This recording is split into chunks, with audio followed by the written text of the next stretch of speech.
ಪ್ರೈಸಲು ದೇವರ ಪರಿಶುದ್ಧ ನಾಮಕ್ಕೆ ಸ್ತೋತ್ರ. ಅನುದಿನದ ವಾಕ್ಯ ಭಾಗಕ್ಕಾಗಿ ನಿಮ್ಮನ್ನು ನಾನು ಸ್ವಾಗತಿಸ್ತಿದ್ದೀನಿ. ಬನ್ನಿ ಪ್ರೇರೆ, ದೇವರ ವಾಕ್ಯವನ್ನು ಓದಿಕೊಳ್ಳೋಣ. ಕೀರ್ತನೆಗಳು 84ನೇ ಅಧ್ಯಾಯ 5ನೇ ವಚನ. ನಿನ್ನಲ್ಲಿ ಬಲವನ್ನು ಹೊಂದುವ ಮನುಷ್ಯರು ಧನ್ಯರು. ಪ್ರಿಯರೇ, ದೇವರಲ್ಲಿ ಬಲವನ್ನು ಹೊಂದುವ ಮನುಷ್ಯನು ಧನ್ಯನಂತೆ. ಪ್ರೇರೆ, ಒಂದು ವೇಳೆ ನೀವು ಯಾವುದೋ ಒಂದು ಬಲಹೀನತೆಯಲ್ಲಿ ಇರಬಹುದು ಪ್ರೇರೆ. ಒಂದು ವೇಳೆ ಆರೋಗ್ಯದ ಬಲಹೀನತೆಯಲ್ಲಿ ಇರಬಹುದು, ಅಥವಾ ಆತ್ಮಿಕವಾಗಿ ಒಂದು ವೇಳೆ ಬಲಹೀನರಾಗಿರ್ಬೋದು, ವಿಶ್ವಾಸದಲ್ಲಿ ನೀವು ಒಂದು ವೇಳೆ ಬಲಹೀನರಾಗಿರ್ಬೋದು, ಒಂದು ವೇಳೆ ಪ್ರಾರ್ಥನೆ ವಿಷಯಗಳಲ್ಲಿ ನೀವು ಬಲಹೀನತೆಯಲ್ಲಿ ಇರಬಹುದು ಪ್ರಿಯರೇ, ಅಥವಾ ಕುಟುಂಬ ವಿಷಯಗಳಲ್ಲಿ ನೀವು ಬಲಹೀನರಾಗಿರ್ಬೋದು. ಅಂದರೆ ಕುಟುಂಬವನ್ನು ಸರಿಯಾಗಿ ದೈವ ಜ್ಞಾನದಲ್ಲಿ ನಡೆಸಲಿಕ್ಕಾಗದೆ, ಕುಟುಂಬವನ್ನು ಸರಿಯಾಗಿ ಪರಿಪಾಲನೆ ಮಾಡೋಕ್ಕಾಗದಿರುವಂಥ ಒಂದು ಬಲಹೀನತೆಯಲ್ಲಿ ನೀವು ಇರ್ಬೋದು ಪ್ರಿಯರೇ.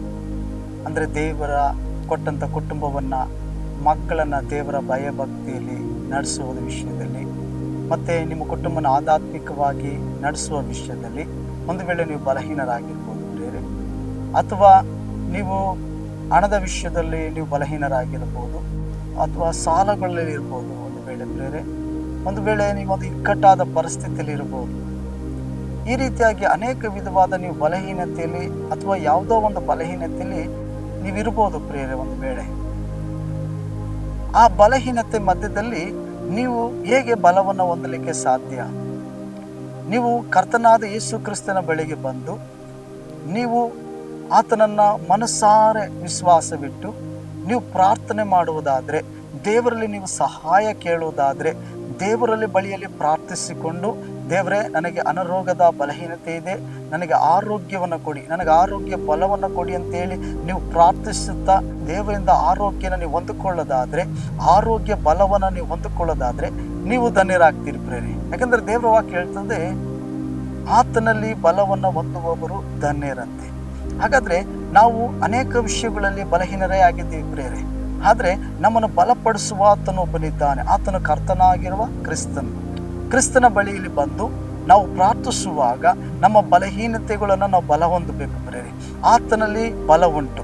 ಅದಕ್ಕೆ ದಾವೀದನು ಕೀರ್ತನೆ 18ನೇ ಅಧ್ಯಾಯ 1ನೇ ವಚನ ಹೇಳ್ತಾನೆ, ನನ್ನ ಬಲವಾಗಿರುವ ಯೆಹೋವನೇ, ನಾನು ನಿನ್ನಲ್ಲೇ ಮಮತೆ ಇಟ್ಟಿದ್ದೀನಿ ಎಂಬುದಾಗಿ. ದಾವೀದನು ತನ್ನ ಬಲಹೀನತೆಯಲ್ಲಿ ತನ್ನ ದೇವರಾದ ಯೆಹೋವನಲ್ಲಿ ಬಲವನ್ನು ಹೊಂದುತ್ತಿದ್ದ ಎಂಬುದಾಗಿ ದೇವರ ವಾಕ್ಯ ಹೇಳ್ತದೆ ಪ್ರೇರೆ. ಹಾಗಾದರೆ ನಾವು ಯಾವ ವಿಷಯದಲ್ಲಿ ಬಲವನ್ನು ಹೊಂದುತ್ತಾ ಇದ್ದೀವಿ? ಹಾಗಾದರೆ ನಮ್ಮನ್ನು ನಾವು ಯಾವ ವಿಷಯದಲ್ಲಿ ಬಲಪಡಿಸಿಕೊಳ್ತಾ ಇದ್ದೀವಿ? ನಮ್ಮ ನಂಬಿಕೆ ಆಗಿರ್ಬೋದು, ನಮ್ಮ ಆತ್ಮಿಕ ಜೀವಿತವಾಗಿರ್ಬೋದು, ನಮ್ಮ ಪ್ರಾರ್ಥನೆ ಜೀವಿತವಾಗಿರ್ಬೋದು, ದೇವರ ಅನ್ಯೋನ್ಯತೆ ಆಗಿರ್ಬೋದು, ಯಾವ ರೀತಿಯಾಗಿ ಬಲಪಡಿಸಿಕೊಳ್ತಿದ್ದೀವಿ ಪ್ರೇರೆ? ಹಾಗಾದರೆ ನಾವು ಕೂಡ ದೇವರ ಮೇಲೆ ನಂಬಿಕೆ ಇಟ್ಟವರಾಗಿದ್ದರೆ, ದೇವರ ಬಲವನ್ನು ನಾವು ಆಶ್ರಯಿಸಿಕೊಳ್ಳುವುದಾದರೆ, ದೇವರಿಂದ ನಾವು ಬಲ ಹೊಂದೋದಾದರೆ ನಾವು ನಿಜವಾದ ಧನ್ಯರಾಗಿರ್ತೀವಿ.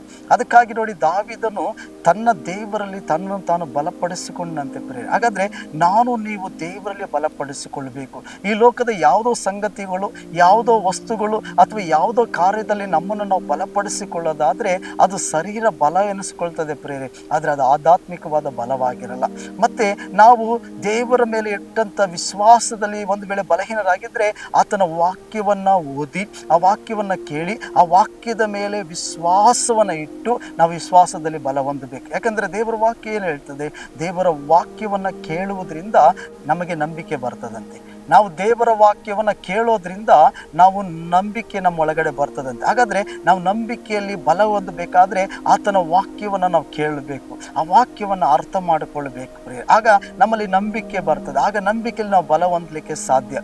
ನಾವು ಪ್ರಾರ್ಥನೆ ಮಾಡಬೇಕು ಪ್ರೇರೆ. ದೇವರ ಬಳಿಯಲ್ಲಿ ಬಂದು ನಾವು ಪ್ರಾರ್ಥಿಸುವಾಗ ನಾವು ಬಲ ಹೊಂದಲಿಕ್ಕೆ ಸಾಧ್ಯವಾಗ್ತದೆ. ಹಾಗಾದರೆ ನಾವು ದೇವರ ಸಮ್ಮುಖಕ್ಕೆ ಬರದೇ ಹೋದರೆ, ನಾವು ದೇವರ ಸಮ್ಮುಖದಲ್ಲಿ ನಾವು ಒಪ್ಪಿಸಿ ಪ್ರಾರ್ಥನೆ ಮಾಡಿ ನಾವು ದೇವರಲ್ಲಿ ಬಲ ಹೊಂದದೆ ಹೋದರೆ ಇನ್ನು ಯಾವುದ್ರಲ್ಲೂ ಕೂಡ ನಮಗೆ ಬಲ ಸಿಗುವುದಿಲ್ಲ ಪ್ರೇರೆ. ಹಾಗಾದರೆ ನಾವು ದೇವರಲ್ಲೇ ಬಲ ಹೊಂದಬೇಕು. ನಮ್ಮನ್ನು ಬಲಪಡಿಸುವ ಆತನು ಕ್ರಿಸ್ತನಾಗಿದ್ದಾನೆ. ಅದಕ್ಕೆ ಅಪೊಸ್ತಲನಾದಂಥ ಪೌಲು ಹೇಳ್ತಾನೆ ಫಿಲಿಪ್ಪಿಯವರಿಗೆ ಬರೆಯುವಾಗ, ನನ್ನನ್ನು ಬಲಪಡಿಸುವ ಆತನಲ್ಲಿ ಇದ್ದುಕೊಂಡು ನಾನು ಎಲ್ಲದಕ್ಕೂ ಶಕ್ತನಾಗಿದ್ದೀನಿ ಅಂತ ಹೇಳ್ತೇನೆ. ಅಂದರೆ ನನ್ನ ಬಲಹೀನತೆಯಲ್ಲಿ ನಾನು ನನ್ನ ದೇವರ ಬಳಿಯಲ್ಲಿ ಹೋಗಿ ನಾನು ಬಲಪಡಿಸಿಕೊಳ್ತೀನಿ, ನಾನು ಪ್ರಾರ್ಥನೆಯಲ್ಲಿ ಬಲಪಡಿಸಿಕೊಳ್ತೀನಿ, ನಾನು ದೇವರ ಆಲಯದಲ್ಲಿ ಹೋಗಿ ಬಲಪಡಿಸಿಕೊಳ್ತೀನಿ, ನಾನು ದೇವರ ಅನ್ಯೋನ್ಯತೆಯಲ್ಲಿ ಹೋಗಿ ಬಲಪಡಿಸಿಕೊಳ್ತೀನಿ, ನಾನು ದೇವರ ವಾಕ್ಯನ ಓದಿ ಜ್ಞಾನಿಸಿ ನಾನು ಬಲಪಡಿಸಿಕೊಳ್ತೀನಿ ಅಂತ ಹೇಳ್ತಿದ್ದಾನೆ ಪ್ರಿಯರೇ. ಹಾಗಾದರೆ ನನ್ನನ್ನು ಬಲಪಡಿಸುವ ಆತನಲ್ಲಿ ಇದ್ದುಕೊಂಡು, ಹಾಗಾದರೆ ನೀವು ದೇವರಲ್ಲಿ ಇರೋದಾದರೆ, ನೀವು ದೇವರ ಸಮ್ಮುಖದಲ್ಲಿ ಇರೋದಾದರೆ, ದೇವರతో ನೀವು ಕೇಳಿ ಬಲವನ್ನು ಹೊಂದೋದಾದರೆ ನೀವು ನಿಜವಾದ ಧನ್ಯರಾಗಿರ್ತೀರಿ ಪ್ರಿಯರೇ. ಅಪೊಸ್ತಲನಾದ ಪೌಲನು ಹೇಳೋ ಪ್ರಕಾರವಾಗಿ ನೀವು ನಿಮ್ಮ ಬಲಹೀನತೆಯಲ್ಲಿ ದೇವರಲ್ಲಿ ಮಾತ್ರ ನಾವು ಬಲ ಹೊಂದಲಿಕ್ಕೆ ಸಾಧ್ಯ ಪ್ರಿಯರೇ. ನಮ್ಮನ್ನು ಬಲಪಡಿಸುವ ಅಂದರೆ ನನ್ನನ್ನು ಬಲಪಡಿಸುವ ಆತನು ಅಂದರೆ ಕ್ರಿಸ್ತನು ಒಬ್ಬನೇ ನಮ್ಮನ್ನು ಬಲಪಡಿಸುವನು. ಈ ಲೋಕದ ಜನಗಳು ನಾವು ಬಲಹೀನತೆ ಆಗೋದೇ ಕಾಯ್ತಾ ಇರ್ತಾರೆ ಪ್ರಿಯರೇ. ಬಲಹೀನರಾಗುವಾಗ ನಮ್ಮ ಬಲಹೀನತೆ ನೋಡಿ ನಮ್ಮ ಮೇಲೆ ಅವರು ಏನಂತೆ ಬಿದ್ದು ಸವಾರಿ ಮಾಡ್ತಾರೆ. ನಮ್ಮ ಮೇಲೆ ಬಿದ್ದು ಅವ್ರು ಏನು ಮಾಡ್ತಾರೆ ಅಂತಂದರೆ ತಮ್ಮ ಕಾರ್ಯಗಳನ್ನ ಏನಂತೆ ಮಾಡೋರಾಗಿರ್ತಾರೆ. ಅಂದರೆ ನಾವು ಬಲಹೀನರಾಗಿದ್ದಾಗ ಅವರು ನಮ್ಮ ಮೇಲೆ ಹೊಟ್ಟೆ ಕಿಚ್ಚು ಪಡೋರಾಗಿರ್ಬೋದು, ದ್ವೇಷ ಮಾಡೋರಾಗಿರ್ಬೋದು. ನಾವು ಬಲಹೀನರು ಎಂಬುದಾಗಿ ತಿಳಿದು ಬರುವಾಗ, ನಮ್ಮ ಕುಟುಂಬ ಬಲಹೀನತೆ ಎಂಬುದಾಗಿ ತಿಳಿದು ಬರುವಾಗ ಅವರು ತಮ್ಮ ಸ್ವಾರ್ಥದ ಕಾರ್ಯಗಳನ್ನು ನಮ್ಮ ಮೇಲೆ ನೆರವೇರಿಸುವವರಾಗಿರ್ತಾರೆ. ಮಾತಿನ ಮೂಲಕವಾಗಿ ನಮ್ಮನ್ನು ಬಲಹೀನಗೊಳಿಸುವವರಾಗಿರ್ಬೋದು, ಮತ್ತು ಕಾರ್ಯಗಳ ಮೂಲಕವಾಗಿ ನಮ್ಮನ್ನು ಬಲಹೀನತೆಗೊಳಿಸಬಹುದು ಪ್ರಿಯರೇ. ಹಾಗಾದರೆ ನಾವು ಬಲ ಹೊಂದೋದಾದರೆ ಅವರು ನಮ್ಮ ಮೇಲೆ ಯಾವುದೇ ತೀಟೆ ಟಿಪ್ಪಣಿಗಳು ಮಾಡಲಿಕ್ಕೆ ಸಾಧ್ಯವಿಲ್ಲ ಪ್ರಿಯರೇ. ನಾವು ಒಂದು ವೇಳೆ ಆತ್ಮಿಕವಾಗಿ ಬಲಹೀನರಾಗಿದ್ದೀವಿ, ಪ್ರಾರ್ಥನೆಯಲ್ಲಿ ಬಲಹೀನರಾಗಿದ್ದೀವಿ, ಪರಿಶುದ್ಧತೆಯಲ್ಲಿ ನಾವು ಬಲಹೀನರಾಗಿದ್ದೀವಿ ಅಂದರೆ ದೇವರಲ್ಲಿ ಬಂದು ನಾವು ಬಲ ಹೊಂದಬೇಕು. ಒಂದು ವೇಳೆ ನಾವು ದೇವರಲ್ಲಿ ಬಲಪಡಿಸಿಕೊಳ್ಳದೆ ಹೋದರೆ ಸೈತಾನನು ಆ ಬಲಹೀನತೆಯನ್ನು ನೋಡಿ ಮತ್ತೆ ನಮ್ಮನ್ನು ಇನ್ನಷ್ಟು ಬಲಹೀನರಾಗಿ ಮಾಡಿಬಿಡ್ತಾನೆ ಪ್ರಿಯರೇ. ಒಂದು ವೇಳೆ ನೀವು ಪ್ರಾರ್ಥನೆಯಲ್ಲಿ ಬಲವಿಲ್ಲದಿದ್ದರೆ ದೇವರ ಬಳಿಯಲ್ಲಿ ಬಂದು ಪ್ರಾರ್ಥನೆಯಲ್ಲಿ ಬಲ ಹೊಂದಬೇಕು ಪ್ರಿಯರೇ. ಒಂದು ವೇಳೆ ನೀವು ಪ್ರಾರ್ಥನೆಯಲ್ಲಿ ಬಲ ಹೊಂದದೆ ಹೋದರೆ ನಿಮ್ಮ ಜೀವಿತವನ್ನು ಆತನು ಬಲಹೀನಗೊಳಿಸಿಬಿಡ್ತಾನೆ, ನಿಮ್ಮ ಕುಟುಂಬವನ್ನು ಬಲಹೀನಗೊಳಿಸಿಬಿಡ್ತಾನೆ. ಅದಕ್ಕಾಗಿ ದೇವರಲ್ಲಿ ಬಂದು ನಿಮ್ಮ ವಿಶ್ವಾಸದ ಮಾರ್ಗವನ್ನು ಬಲಪಡಿಸಿಕೊಳ್ಳುವರಾಗಿರಬೇಕು, ಆತ್ಮಿಕ ಜೀವಿತವನ್ನು ಬಲಪಡಿಸಿಕೊಳ್ಳಬೇಕು, ನಿಮ್ಮ ನಂಬಿಕೆಯನ್ನು ಬಲಪಡಿಸಿಕೊಳ್ಳುವರಾಗಿರಬೇಕು ಪ್ರಿಯರೇ. ಹಾಗಾದರೆ ಬನ್ನಿ, ನಾವು ಪೌಲನು ಹೇಳುವ ಪ್ರಕಾರವಾಗಿ ನನ್ನನ್ನು ಬಲಪಡಿಸುವ ಆತನಲ್ಲಿ ಇದ್ದುಕೊಂಡು ನಾವು ದೇವರಿಂದ ಬಲವನ್ನು ಹೊಂದೋಣ, ನಿಜವಾದ ಧನ್ಯತೆಯನ್ನು ಹೊಂದಿಕೊಳ್ಳೋಣ. ಬನ್ನಿ ಪ್ರಿಯರೇ, ಪ್ರಾರ್ಥಿಸೋಣ. ಪ್ರೀತಿಯುಳ್ಳ ಪರಲೋಕ ತಂದೆಯೇ, ನಿನ್ನಲ್ಲಿ ಬಲವನ್ನು ಹೊಂದುವ ಮನುಷ್ಯನು ಧನ್ಯನು ಅಂತ ಹೇಳಿದೆಯಲ್ಲ.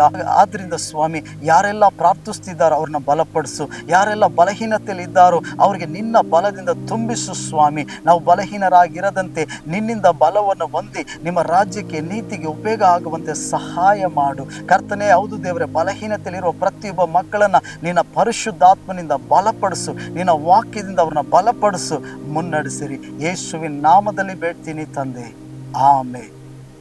Price lord. ದೇವರು ನಿಮ್ಮನ್ನು ಆಶೀರ್ವದಿಸಲಿ.